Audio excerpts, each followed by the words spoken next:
सभी ज्योतिष जिज्ञासुओं के मन में एक प्रश्न बहुत बार आता है कि क्या एक दिन में जन्म लेने वाले सभी बच्चों का भाग्य एक जैसा होगा, क्योंकि उन सभी की जन्म कुंडली तो एक जैसी होती है, उन सभी की ग्रह स्थितियां तो एक जैसी होती है। क्योंकि देखने में भी आता है कि एक दिन में जन्म लेने वाले दो बच्चों के जीवन में कई बार बहुत बड़ा अंतर होता है। कोई किसी गरीब के घर में जन्म लेता है और कोई बहुत ही रईस व्यक्ति के घर में जन्म लेता है। कोई अपने जीवन में बहुत ज़्यादा सफल है और कोई अपने जीवन में एक बहुत ही साधारण सी लाइफ जी रहा है। तो ऐसा क्यों होता है जबकि दोनों की ग्रह स्थितियां बिल्कुल एक जैसी है?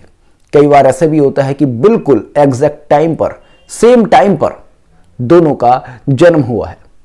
फिर ये अंतर क्यों आता है? देखिएगा, इस अंतर का सबसे बड़ा कारण है उनका प्रारब्ध। हर व्यक्ति अपने प्रारब्ध के अनुसार विशेष ग्रह स्थितियों में जन्म लेता है। अब वह प्रारब्ध, वह पूर्व संचय के आधार पर ही उसे कोई कुल, कोई परिवार, कोई गर्भ उपलब्ध होता है। अब किसी व्यक्ति के पूर्व जन्मों में जो संस्कार थे, जो प्रारब्ध थे, वो अगर बहुत अच्छे होंगे तो निश्चित तौर पर उस बच्चे को एक बहुत ही अच्छा परिवार प्राप्त होगा। वहीं अगर उसके प्रारब्ध में कुछ ऐसे कर्म हैं जिनसे कि उसको एक निम्न कोटि का परिवार प्राप्त हो या एक साधारण परिवार प्राप्त हो, तो ऐसे में बच्चे की ग्रह स्थिति तो उसके ऊपर पूरा कार्य करेगी, किंतु वह ग्रह स्थिति कार्य करेगी उसके प्रारब्ध के अनुसार। प्रारब्ध के अनुसार अर्थात कि प्रारब्ध के अनुसार आपको आपके पूर्व जन्मों के कर्मों के अनुसार, पूर्व जन्म के ऋण बंधनों के अनुसार आपको एक अच्छा परिवार मिल सकता है, एक अच्छा माइंडसेट मिल सकता है, एक अच्छा एटमॉस्फेयर मिल सकता है।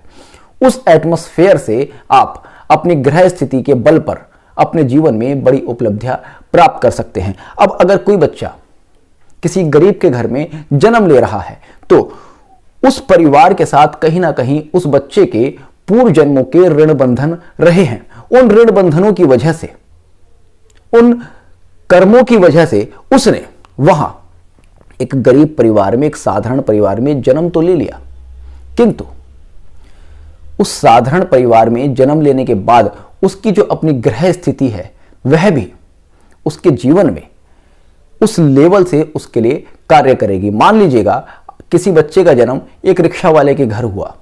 एक रिक्शा वाले की मोटा मोटा आमदनी हमने मान ली कि एक महीने की 10,000 रुपए है। अब बच्चे की जन्म कुंडली में बड़े राजयोग बनते हैं, तो ऐसे में वह बच्चा उस 10,000 की इनकम से भविष्य में 1 लाख 2 लाख रुपए की इनकम अपनी जन्म कुंडली के योगों के अनुसार प्राप्त करेगा, क्योंकि जन्म कुंडली में धनी होने के योग हैं।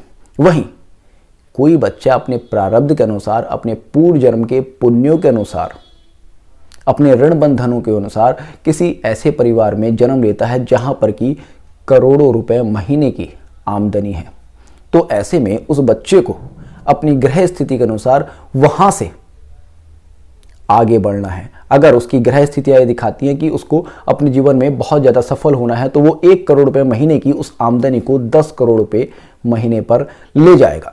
तो ये होते हैं हमारे प्रारब्ध, हमारे पूर्व जन्मों के ऋण बंधन, जिनसे कि हमें कोई कुल, कोई परिवार, कोई जाति, कोई समाज प्राप्त होता है।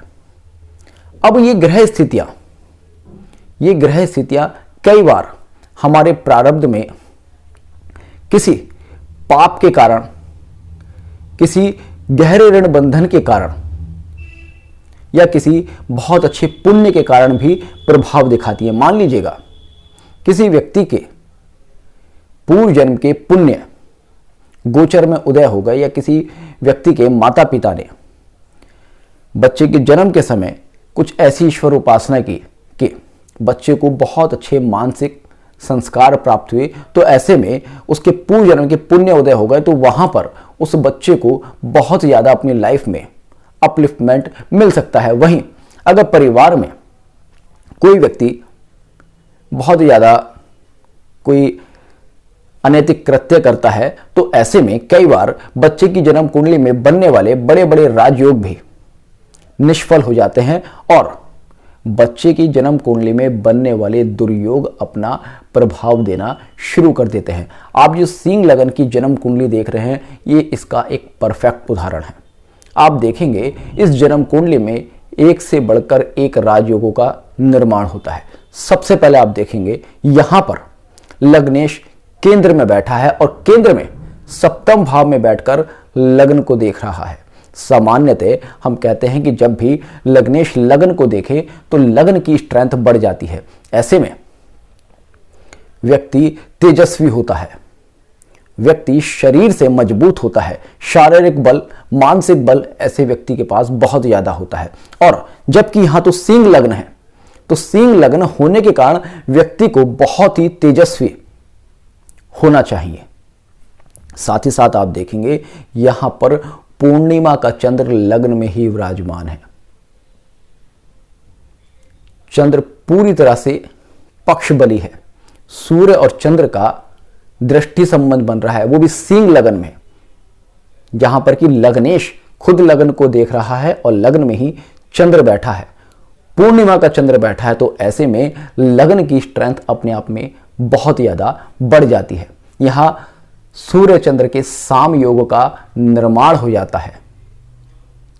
फलस्वरूप ऐसा जातक बहुत ही उच्च लेवल के, उच्च कोटि के परिवार में जन्म लेना चाहिए। राजा महाराजाओं के परिवार में जन्म ऐसे बच्चों का देखा जाता है जिनका कि मान लीजिएगा सिंह लग्न हो, लग्न पर लग्नेश की दृष्टि हो, अथवा लग्नेश लग्न को पूरी तरह से प्रभाव दे रहा हो और ऐसे में चंद्र पक्ष बली हो। इस कुंडली में सूर्य और चंद्र की इस दृष्टि संबंध से भी बड़े कई और राजयोग हैं। आप देखेंगे सप्तम भाव में ही इस जन्म कुंडली का पंचमेश बैठा है। पंचमेश यहां पर गुरु है। तो सप्तम भाव में लग्नेश और पंचमेश का योग बन रहा है। केंद्र में केंद्र और त्रिकोण के स्वामी बैठे हैं, तो ज्योतिष शास्त्र में इसको भी एक राजयोग माना गया है।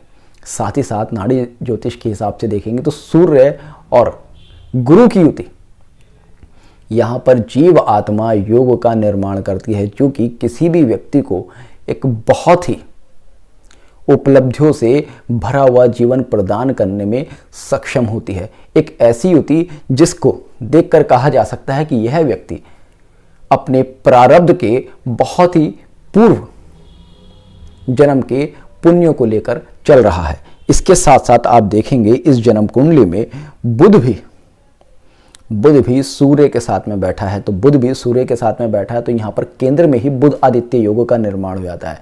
तो सप्तम भाव में अगर आप देखेंगे तीन ग्रह बैठे हैं, लग्न में एक ग्रह बैठा है, चार मुख्य ग्रह तो लग्न और सप्तम भाव में ही बैठे हैं। उसके बाद आप देखेंगे दसम भाव में यहां पर मंगल भी है। अगर सिंह लग्न हो और दसम भाव में मंगल का प्रभाव आ जाए, छठे भाव में मंगल का प्रभाव आ जाए, तो ऐसे में बहुत ही उच्च कोटि का राजयोग बनता है। ऐसे लोग प्रशासनिक शक्तियों से भरपूर होते हैं, क्योंकि दसम भाव, छठा भाव, लग्न ये मंगल के लिए बहुत ही स्ट्रेंथ देने वाले भाव माने गए हैं। यहां पर मंगल का बैठना अपने आप में यह सुनिश्चित करता है कि यह व्यक्ति कहीं ना कहीं प्रशासनिक अधिकारी हो सकता है।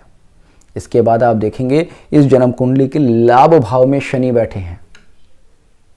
लाभ भाव में शनि बैठकर त्रिकोण से गुरु, सूर्य और बुध के साथ योग बना रहे हैं।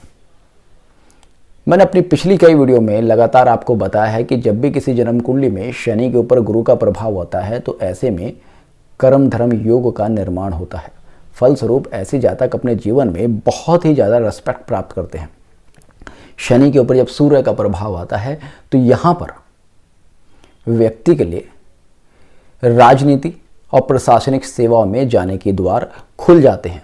और यहाँ पर तो क्योंकि मंगल दसम भाव में बैठे हैं, प्रोफेशन के हाउस में आर्मी का प्रशासन और प्रशासनिक शक्तियों का कारक मंगल खुद से बैठा है, और शनि के ऊपर क्योंकि सूर्य का प्रभाव है, तो यहां पर यह निश्चित होता है कि इस बच्चे को, इस जातक को कहीं ना कहीं उच्च कोटि के लेवल पर विद्यमान करेगा ही करेगा। किंतु वास्तविकता यह है कि यह जातक जन्म से ही मानसिक रूप से विक्षिप्त है। इसको एक ऐसी मानसिक बीमारी है जिसमें कि ये लोगों को गंदी गंदी गालियां देता है, मारपीट करता है, और उसके साथ साथ ये किसी अगर काम को करता है तो घंटों तक उसी काम को करता जाता है। अगर ये मान लीजिएगा हाथ धो रहा है तो एक एक घंटे तक हाथ ही धोता रहेगा। अगर ये खा रहा है तो बैठकर खाता ही रहेगा। अगर ये बोलने पर आया, किसी को अब्यूजिंग करने पर आया, तो घंटों तक ये उसको गालियां ही देता रहेगा। इसकी ऐसी मानसिक स्थिति है।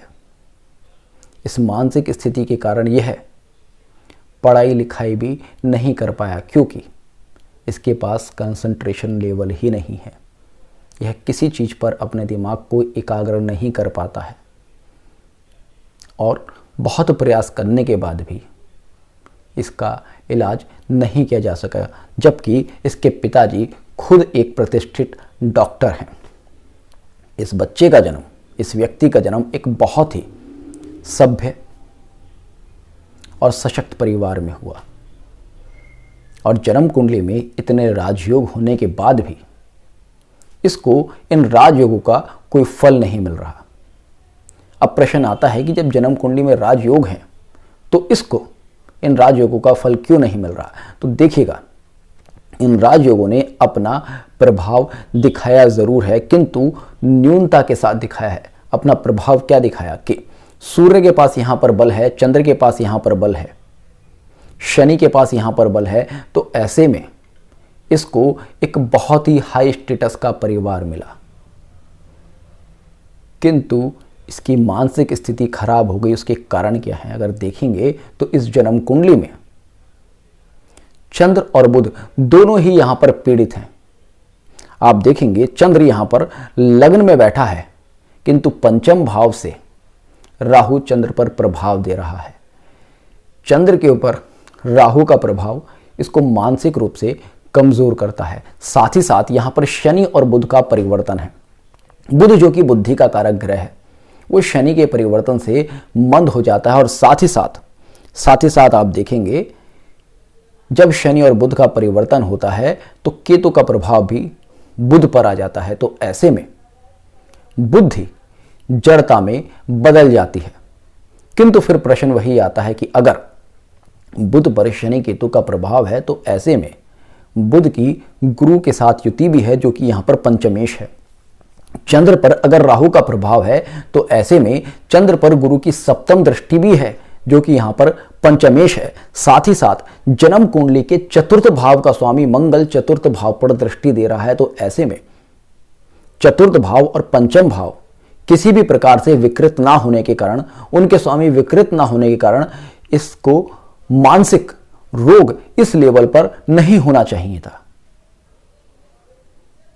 तो ऐसे में इसको इस लेवल की लाइफ क्यों मिली? देखिएगा, इसी को प्रारब्ध कहते हैं।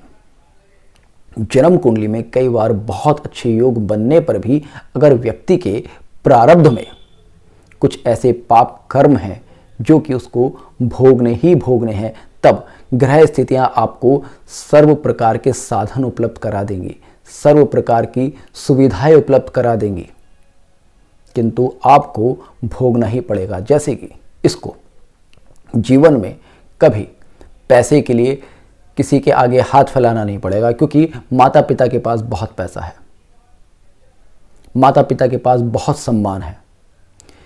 इस लेवल पर होने के बाद भी, इस तरह की मानसिक स्थिति खराब होने के बाद भी माता पिता ने अपने प्रयासों से इसका विवाह तक करा दिया। हालांकि ये बात अलग है कि विवाह के कुछ वर्षों बाद इसकी पत्नी ने इससे तलाक ले लिया, जिसके योग यहां पर स्पष्ट दृष्टिगोचर होते हैं, क्योंकि सप्तम भाव में जिस तरह से शनि और बुध का परिवर्तन हुआ है वो दिखाता है कि यहां पर इसकी मैरिड लाइफ तो किसी भी तरह से स्मूथ नहीं रहने वाली है। किंतु ग्रह स्थितियों ने एक मानसिक रूप से अक्षम व्यक्ति को भी वैवाहिक सुख प्रदान किया, साथ ही साथ हर प्रकार के सुख और सुविधा से इसको नवाजा। ये अपने जीवन में कुछ ना भी करे तब भी ये ग्रह स्थितियां इसको एक राजा के समान जीने के लिए सभी प्रकार के साधन उपलब्ध कराएंगी। तो प्रारब्ध किसी भी व्यक्ति का, पूर्व पुण्य और पूर्व पाप किसी भी व्यक्ति का बहुत ही महत्वपूर्ण होते हैं। अगर इस जातक के प्रारब्ध में जो पाप कर्म है वो इस जन्म में उदय नहीं होते तो वे अन्य किसी जन्म में उदय होते, और वो जब भी उदय होते वो उसको इस तरह की मानसिक स्थिति ज़रूर प्रदान करते। क्योंकि जब मैंने इसके पूर्व जन्म का विश्लेषण किया तब मैंने पाया कि इस जातक ने अपने पूर्व जन्म में इस प्रकार के मिथ्या भाषण किए हैं कि लोगों को बहुत ही बड़ी हानि उठानी पड़ी। पूर्व जन्म में यह जातक बहुत ही अच्छे लेवल पर, बहुत ही अच्छे स्टेटस पर था, जहां पर कि इसकी वाणी को लोग ईश्वर की वाणी की तरह मानते थे, जहां पर लोग इसको बहुत ही गहराई के साथ सुनते थे। किंतु इसने अपने लाभ के लिए समय समय पर मिथ्या भाषण करके, दुर्व्यवहार करके अनेकों लोगों को कष्ट पहुंचाया है, जिसके फलस्वरूप इसके प्रारब्ध में ऐसा पाप कर्म जुड़ गया कि इसको सर्व प्रकार की सुविधाएं तो उपलब्ध हैं किंतु इसका मानसिक संतुलन बिगड़ गया। व्यक्ति के प्रारब्ध उसके जीवन में बहुत ही महत्वपूर्ण होते हैं। तो होपफुली आपको आज का वीडियो पसंद आया होगा। तो जुड़ रहेगा इष्ट सूत्र के साथ। मिलते हैं नेक्स्ट वीडियो में, तब तक के लिए जय हिंद, जय भारत।